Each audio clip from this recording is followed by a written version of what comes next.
বন্ধুরা, অনেকেই অনেক কষ্ট করে বা লোনের মাধ্যমে নিজের স্বপ্নের বাড়ি বা ফ্ল্যাট তৈরি করেন, কিন্তু এত পরিশ্রমের পরেও অনেকের বাড়িতে শান্তি থাকে না। প্রশ্ন হলো, কেন এমনটা হয়? আপনার নিজের বাড়ির সমস্যাটা কোথায়? বাড়ি তো স্বর্গসুখের জায়গা হওয়া উচিত, তাই না? কেন এমনটা হয়? এই ভিডিওটিতে আমরা সেই প্রশ্নগুলোর উত্তর খুঁজে দেখব। ভিডিওটি শেষ পর্যন্ত দেখুন, কারণ অনেকেই এই পদ্ধতিগুলি মেনে ফল পেয়েছেন। আশা করি আপনিও পাবেন। আর এই ভিডিওটি যদি আপনার উপকারে লাগে, অবশ্যই কমেন্ট করে জানাবেন। নাম্বার 1, বাড়ির নামকরণ করুন। আপনার বাড়ি শুরু থেকে শেষ পর্যন্ত আপনার নিজের হাতে তৈরি হয়েছে এবং আপনার মনের মতো করে সাজানো হয়েছে। তাহলে এবার বাড়িটিকে একটি নাম দিন।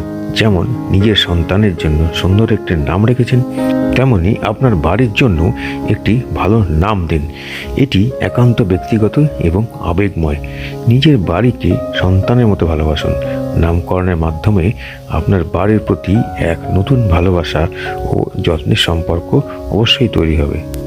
নাম্বার 2, বাড়ি সাজান ও গাছপালা লাগান। নিজের বাড়িকে সুন্দরভাবে সাজানোর জন্য কিছু বিশেষ উদ্যোগ নিন। যেমন বাড়ির চারপাশে গাছপালা লাগান। এটি শুধু পরিবেশকে নয়, মনকেও শান্তি দেবে। বাড়ির দেওয়ালে আপনার পছন্দ মতো সুন্দর রং করান। বাহারি পর্দা লাগান, যা বাড়িকে আরও আকর্ষণীয় করে তুলবে। প্রতি বছর পুজো বা বিশেষ দিনে যেমন নিজের জন্য নতুন জামাকাপড় কেনেন, তেমনি বাড়ির জন্য কিছু নতুন জিনিস কিনুন। এটি বাড়িকে নতুন অনুভূতি এনে দেবে। নাম্বার 3, ভগবানের প্রতি কৃতজ্ঞ থাকুন। ভগবানের প্রতি কৃতজ্ঞতা প্রকাশ করুন। মনে রাখবেন, একটি নিজের বাড়ি থাকা অনেক বড় আশীর্বাদ। অনেকেই আছেন যারা বাড়ি করতে পারেন না। কেউ কেউ বাড়ি করেও সেটি ভোগ করার আগেই পৃথিবী ছেড়ে চলে যান। তাই প্রতিদিন সকালে ভগবানের কাছে ধন্যবাদ দিন যে আপনি একটা বাড়ির মালিক। এই কৃতজ্ঞতা বোধ আপনার মনে অনেক শান্তি আনবে। নাম্বার 4, বাড়িকে উৎসবে সাজান ও গর্ব করুন। উৎসবের দিনগুলোতে আপনার বাড়িকে সাজান। দীপাবলি বা কালী পুজোর সময় লাইট দিয়ে বাড়ি সাজান। সেই সাজানো বাড়ির ছবি তুলে সোশ্যাল মিডিয়ায় পোস্ট করুন।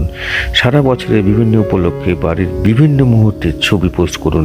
গর্বের সঙ্গে আপনার স্বপ্নের বাড়িকে সবার সামনে তুলে ধরুন। নাম্বার 5, বাড়ির যত্ন নিন ও পরিষ্কার রাখুন। আপনার বাড়িকে ভালোবাসা দিন, কারণ ভালোবাসা দিলে তা দ্বিগুণ হয়ে ফিরে আসে। বাড়ি পরিষ্কার পরিচ্ছন্ন রাখুন। পরিষ্কার বাড়ি মানসিক শান্তি দেয়। বাড়ির প্রতি যত্ন নিন। ঘর গোছানো ও ছোট ছোট পরিবর্তন করুন, যা বাড়িকে আরও আকর্ষণীয় করে তুলবে। সবচেয়ে গুরুত্বপূর্ণ বিষয় হলো, নিজের বাড়িকে কখনই অন্যের সঙ্গে তুলনা করবেন না। আপনার নিজের বাড়ি পৃথিবীর সেরা, তাই তাকে ভালোবাসুন, যত্ন করুন। দেখবেন বাড়ি সুখ শান্তিতে ভরে উঠবে। বন্ধুরা, নিজের বাড়িকে ভালোবাসা এবং যত্ন দেওয়া মানে নিজের জীবনে সুখ ও শান্তি নিয়ে আসা। মনে রাখবেন, বাড়ি শুধু ইট, কাঠ, সিমেন্ট দিয়ে তৈরি নয়।